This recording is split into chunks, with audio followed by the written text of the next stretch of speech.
Pomurskem dnevniku. Ubis rektorja v Pomurju.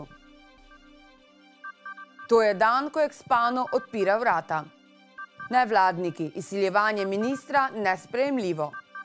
Proračun občine Kobilje sprejet. Vreme, jutri pretežno jasno.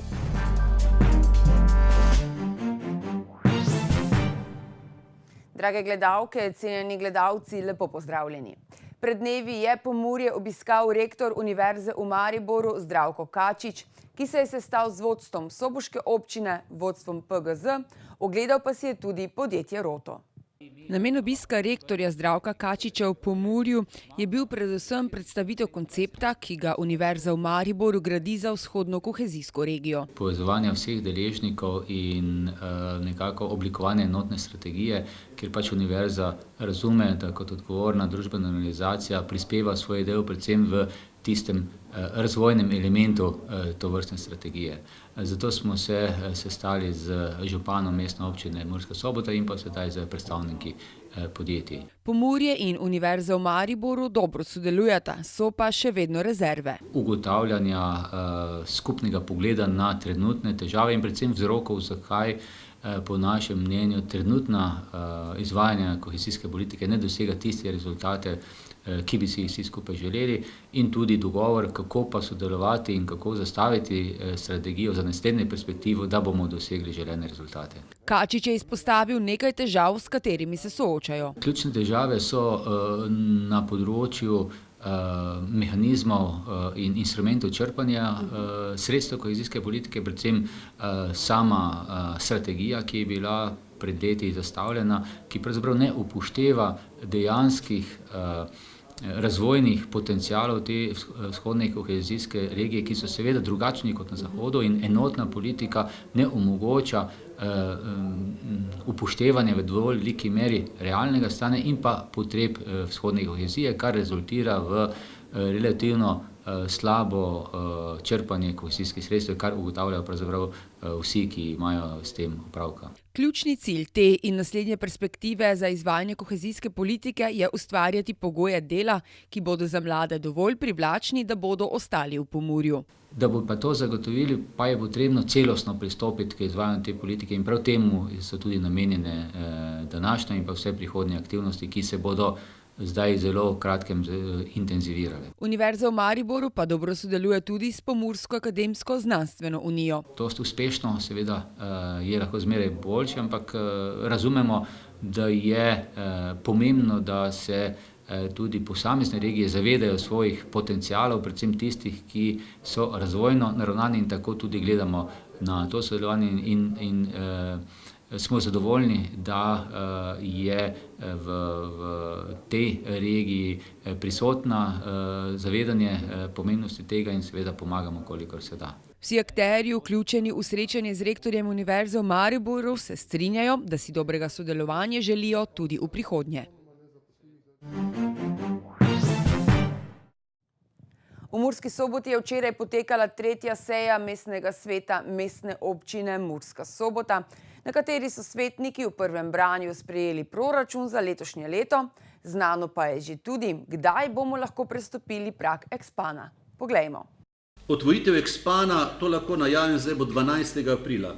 Vabljeni boste vsi, svetnice in svetniki in ostali gostje.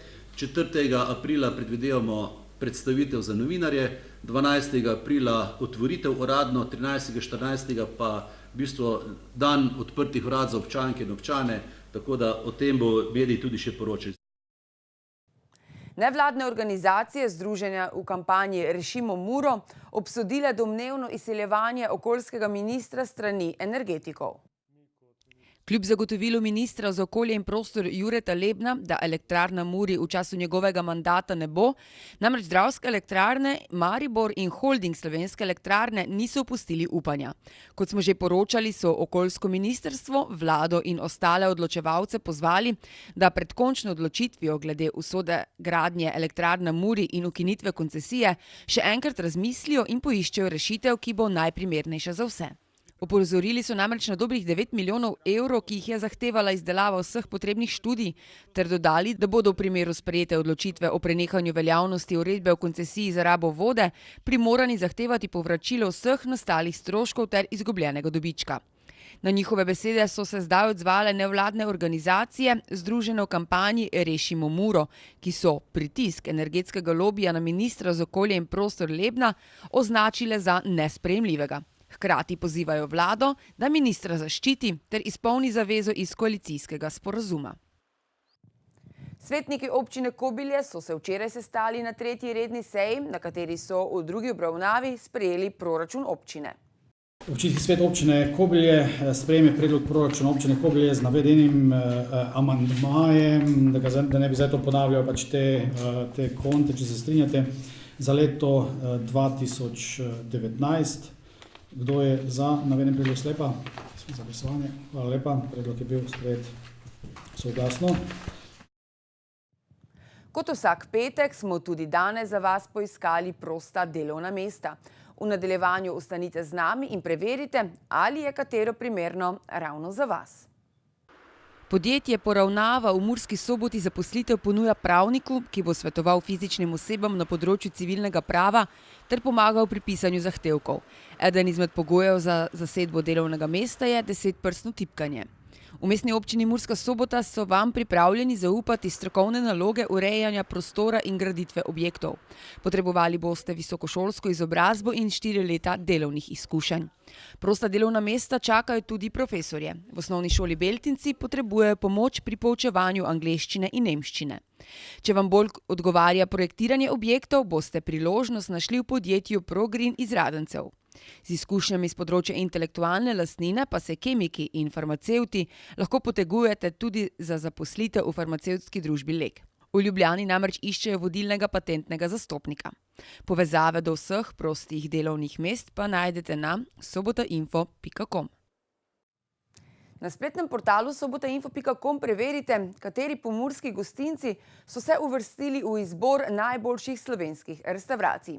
Več torej na sobotainfo.com, mi pa si poglejmo še kratke novice.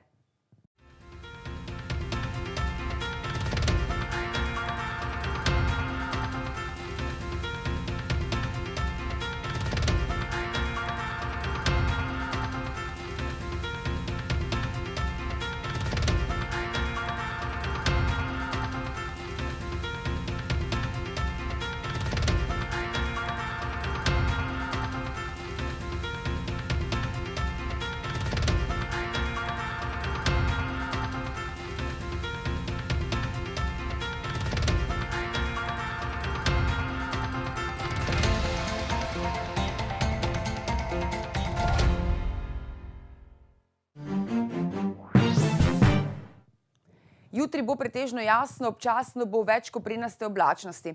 Kakšno vreme nas čaka v nadaljevanju, pa v vremenski napovedi. Danes smo imeli sončen dan s temperaturami okrog 11 stopinj Celzija. Opoldne ste v Krajinskem parku Goričko, Lendavi in Radencih namerili 8 stopinj, v Murski Soboti pa 11. Jutri bo pretežno jasno, občasno bo več koprenaste oblačnosti. Najnižje jutranje temperature v vzhodni Sloveniji se bodo v Murski Soboti in Mariboru gibale okrog -3, čez dan pa bodo termometri pokazali 12 stopinj Celzija. V nedeljo in ponedeljek bo sončno. Zjutraj in dopoldne se bo ponekod po nižinah, lahko tudi ob morju, zadrževala megla. Temperature v naših krajih se bodo dopoldan gibale od -3 do 0, dnevne pa okrog 14 stopinj Celzija. Toliko smo vam pripravili za danes. Lep vikend in se vidimo v ponedeljek. Nasvidenje.